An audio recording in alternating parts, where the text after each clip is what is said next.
कि ये कहानी जीवन की तमाम छोटी बड़ी तरह की समस्याओं से परेशान इंसान को समाधान देगी। एक किसान अपने गांव की परेशानियों से बहुत दुखी था। किसी ने उसे अपने दुखों के निवारण के लिए बुद्ध की शरण में जाने को कहा। जो कुछ दिनों के लिए यहाँ से कुछ दूर एक गांव में आया है, वह निश्चय ही तुम्हारे सब दुखों का निवारण करेगा। ये सुनकर किसान बड़ी इच्छा से बुद्ध की शरण में गया। ये सोचकर कि बुद्ध उसे उसकी समस्याओं, मानसिक पीड़ा, तनाव और दुखों से मुक्ति दिलाएंगे, वह बुद्ध के पास पहुंचा। उसने बुद्ध से कहा, हे बुद्ध, मैं एक किसान हूँ, मुझे खेती करना पसंद है, लेकिन बारिश कभी भी पर्याप्त नहीं होती और मेरी फसलें बर्बाद हो जाती हैं। पिछले साल मेरे पास खाने के लिए कुछ नहीं था और इस साल भी अत्यधिक बारिश के कारण फसल को बहुत नुकसान हुआ। मेरे पास खाने के लिए पर्याप्त भोजन नहीं है। किसान ने कहा, मैं शादीशुदा हूँ, मेरी पत्नी मेरा ख्याल रखती है, मैं उससे प्यार करता हूँ, लेकिन कभी कभी वह मुझे बहुत परेशान करती है और घर में बहुत क्लेश हो जाता है, जिससे मुझे लगता है कि अच्छा होता अगर वह मेरी जिंदगी में नहीं आती। मेरे भी 2 बच्चे हैं। कभी कभी मेरे बच्चे भी मेरा अनादर और अवज्ञा करते हैं, मेरे निर्देशों का पालन नहीं करते।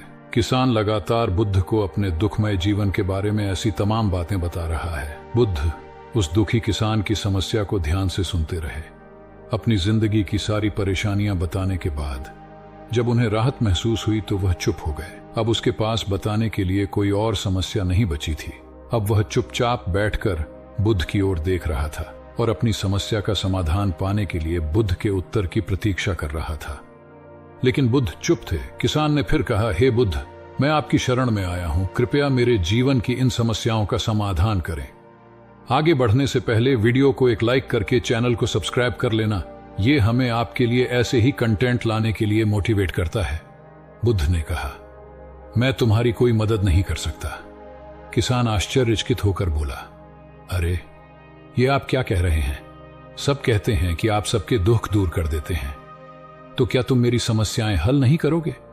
इसलिए कि मैं एक गरीब किसान हूं। बुद्ध ने कहा, मुश्किलें हर किसी के जीवन में आती हैं। जीवन में दुख और परेशानियां आना स्वाभाविक है। व्यक्ति के जीवन में अक्सर उसके कर्मों के अनुसार परिस्थितियां बदलती रहती हैं, जिससे सुख, दुख, निराशा और क्रोध आता है। नए रिश्तों का बनना, पुराने रिश्तों का बिगड़ना, रिश्तों में मिठास और कड़वाहट, ये सब सामान्य है। ये जीवन का हिस्सा है और ये जीवन का चक्र है। हकीकत तो ये है कि हम सभी के जीवन में 83 प्रकार की कठिनाइयां हैं। इन कठिनाइयों का समाधान आप और मैं नहीं कर सकते, कोई नहीं कर सकता। जिंदगी और जिंदगी में बनने वाले रिश्ते स्थिर नहीं होते। एक दिन रिश्तेदार भी चले जाएंगे और जिंदगी भी खत्म हो जाएगी, लेकिन ये समस्याएं वैसे ही रहेंगी जैसे आज आपकी जिंदगी में हैं और कल किसी और की जिंदगी में होंगी। इस पर किसान अपना नियंत्रण खो देता है और क्रोधित हो जाता है और ऊंची आवाज में बुद्ध से कहता है कि हर कोई कहता है कि तुम्हें एक महात्मा, एक सिद्ध पुरुष, एक प्रबुद्ध व्यक्ति होना चाहिए। मैं इस विश्वास के साथ यहां आया हूं कि आप मेरी मदद करेंगे। यदि आप मेरी समस्याएं हल नहीं कर सकते तो मेरा यहां आना व्यर्थ था। हर कोई झूठ बोलता है कि वे समस्याओं का समाधान करते हैं। आपने मेरी एक भी समस्या का समाधान नहीं किया। तुमसे अच्छे तो वह महात्मा हैं जो 2 वर्ष पहले मेरे घर आए थे। उन्होंने मेरे लिए यज्ञ कराया, दान दक्षिणा दिलवाई और मेरे मन को असीम शांति मिली। कुछ सुख भी बढ़े और कुछ दुख भी कम हुए, लेकिन तुमने मेरी कोई भी समस्या हल नहीं की। तुमने मुझे सीधे तौर पर मना कर दिया। बुद्ध ने कहा, क्या वह सब करने से जीवन के सारे दुख समाप्त हो गए? इतना कुछ करने के बाद भी अब आप इतने परेशान क्यों हैं? अब आप पहले से भी ज्यादा दुखों से घिर गए हैं।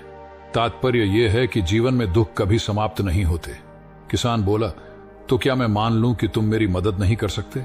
यदि आप ऐसी छोटी छोटी बातों का समाधान नहीं कर सकते तो आपके उपदेशों का क्या लाभ? बुद्ध ने कहा, मैं तुम्हारी 84वीं समस्या का समाधान तो नहीं कर सकता, लेकिन हां, मैं तुम्हारी 84वीं समस्या का समाधान अवश्य कर सकता हूं। किसान आश्चर्यचकित हो गया और बोला, 84वीं समस्या क्या है बुद्ध? बुद्ध ने कहा, यानी कि तुम अपने जीवन में कोई समस्या नहीं चाहते। आपकी सारी समस्याएं इसी समस्या के कारण उत्पन्न हुई हैं। यदि आप इस तथ्य को स्वीकार कर लें कि जीवन में समस्याएं मौजूद हैं और समस्याएं जीवन का हिस्सा हैं, तो आप जीवन की समस्याओं से विचलित नहीं हो पाएंगे। आप जीवन में आने वाली समस्याओं से विचलित हो जाते हैं क्योंकि आपको लगता है कि आप दुनिया के सबसे दुखी व्यक्ति हैं, जबकि सच्चाई यह है कि हर किसी को अपना दुख सबसे ज्यादा महसूस होता है।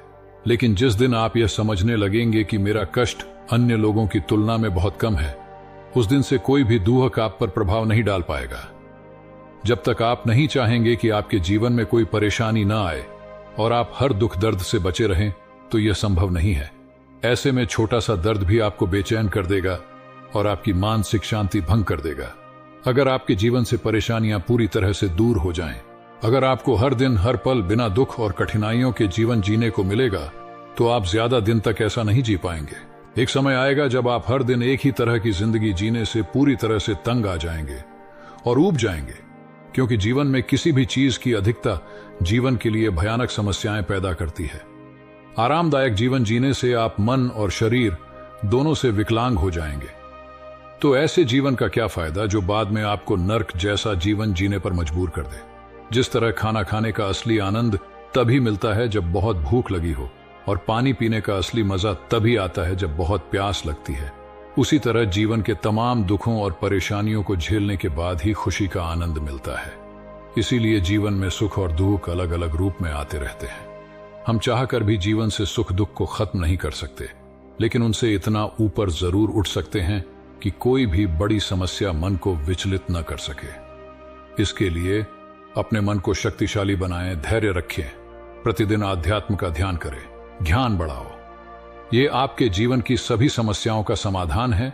इसे जीवन की चतुर्मुखी समस्या का समाधान कहा जाता है। महात्मा